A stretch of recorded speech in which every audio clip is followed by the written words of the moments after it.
A water drop is when a group of volunteers goes into the area along the border, either by foot or by bicycle or other methods, to leave water, food, clothing, and other supplies to reduce the risk of death for migrants crossing the border.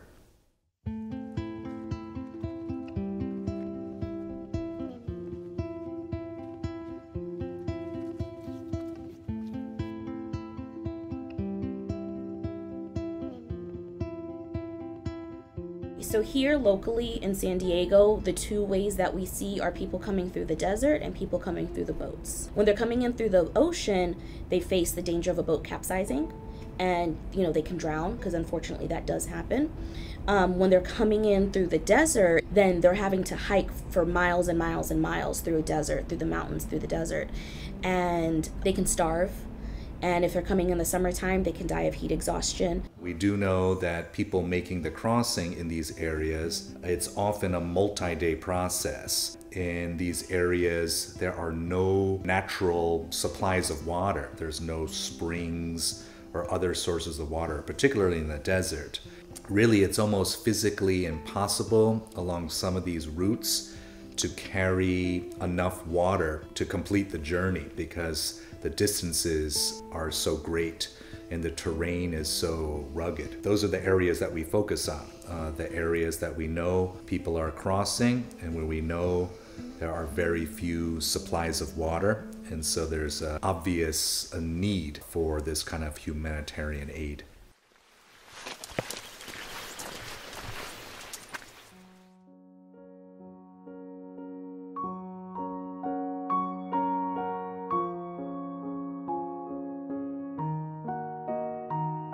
My mom tells me that when I was 3 years old, she brought me to the United States. One of the scariest part was getting into the river. My feet touched the water. I wanted to cry. Yo le decía, no llores, no llores, no pasa nada, estás conmigo, no tengas miedo. Ya cuando andaba cruzando el río,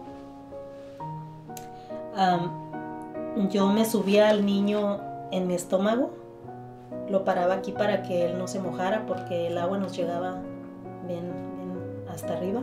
Yo sé que él era chiquito, iba a cumplir 3 años, a lo mejor no me entendía, pero pues yo trataba un poquito de decirle que si él lloraba, pues nos iban a escuchar y nos teníamos que regresar para México.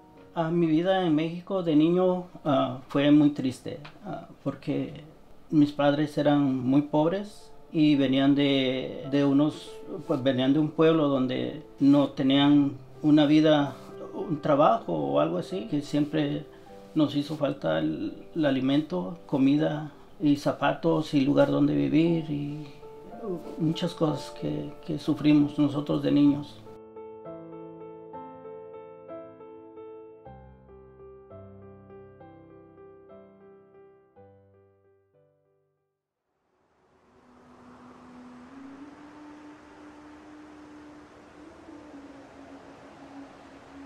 Before we actually do the group water drops, we do scouting. So small groups of volunteers go and explore different areas along the border, in the mountains, in the deserts, and look for signs of travel.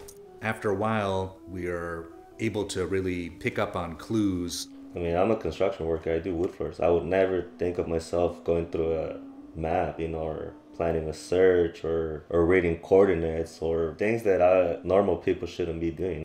And when we find a new area with evidence, we'll do a water drop. We'll go and leave supplies, water, food, and so on. And then we'll circle back a couple weeks later and see what has been consumed.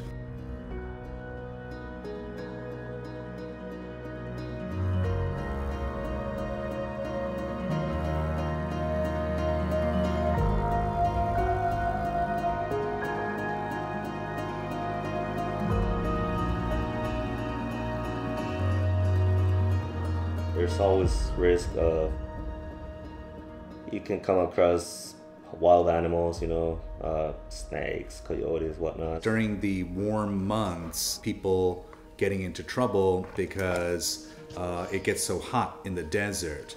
it can get hotter than 120 degrees, so incredibly hot in the summertime. And if people don't have enough water, the danger is that they'll die of hyperthermia, meaning that their bodies will overheat. They'll literally cook to death, basically.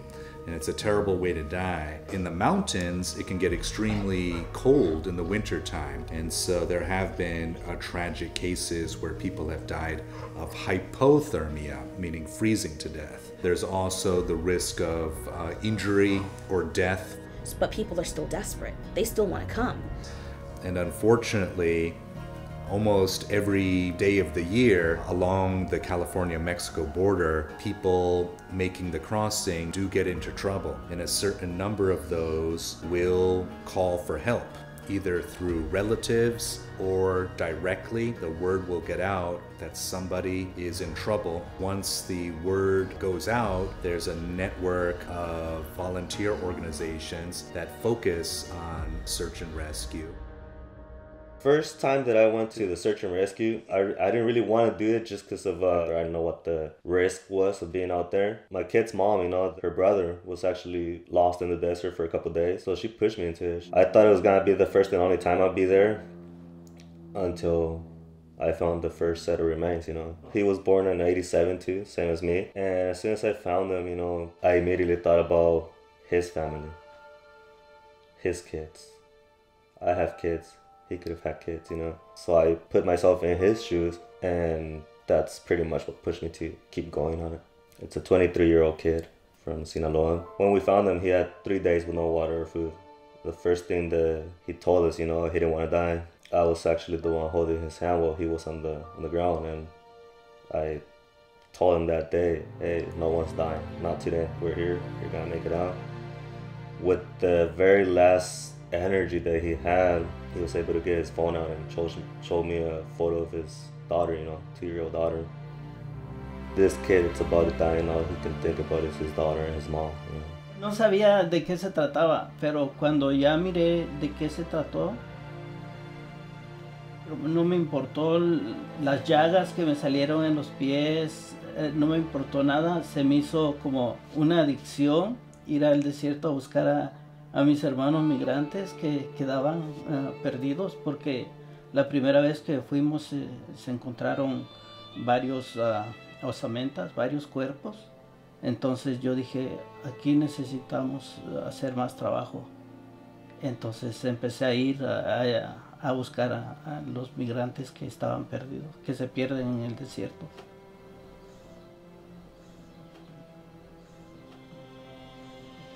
There's some agents that really don't like what we're doing, you know? So that's another challenge out there. It's you're hoping that you don't come across them and try to hold you back on your work that you're doing, you know?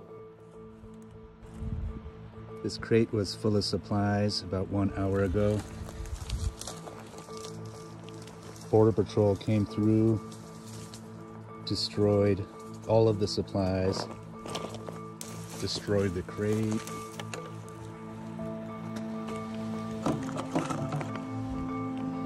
All of these bottles of water we left an hour ago. Opened up, poured out all the cans of food.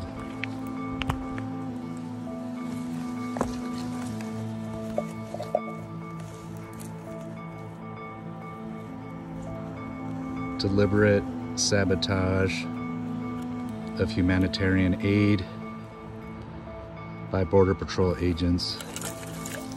And look for public property? Look for abandoned property. No, we find abandoned property all the time. There's illegal immigrants leave behind. And what do you do with it? So what do you do with it? We destroy it. We try to clean it up because they leave it. That's cleaning it up? No, that's one of the things we try to do. That's right. That was not cleaning it up. The most common myths are that anybody can get immigration status in the U.S. Everybody just needs to get in line, and it's a super easy line to get in, and the line moves, and that everybody can do things the right way. That just flat out isn't true. You have to have an underlying visa to even be able to get into a line. A lot of people don't have an underlying visa. There are some categories where a visa number will not become available for you for 100 years. If a line takes 100 years for you to go through, then that's not even a line, because you'll be dead. You can't get anything for free. We work really hard for it. You know, it's an immigrant cannot go apply for welfare. Immigrant cannot go apply for medical. Immigrant does not apply for anything, you know. They don't qualify for it. In order to be eligible for food stamps or for cash aid for welfare, you have to have a social security number. Undocumented immigrants are not eligible for social security numbers, so they don't get it. But a lot of immigrants do work and get a W-2, so they do have taxes taken out of their paycheck. Now the problem, while immigrants do pay into the system, they don't get anything back. I wish people would understand that they're just here to work. They want a better life. And I think that we all deserve that opportunity, just having a better life. The long-term goal of every volunteer is that one day it won't be necessary to do this work. We're living in the state of California, which is the richest state in the richest country in the world. And the idea that many people are dying along the border is simply just an unacceptable reality. Yo voy a seguir ayudando a mi gente hasta que Dios me diga que ya no pueda caminar en el desierto. Yo seguiré ayudándolos a ellos, a los que se pierden, a los que vienen. Nosotros hemos salvado muchas vidas. Hemos encontrado gente que ha estado a punto de morir. Y nos sentimos muy satisfechos con lo que hacemos. Todos mis compañeros y yo. Y seguiré hasta que Dios quiera.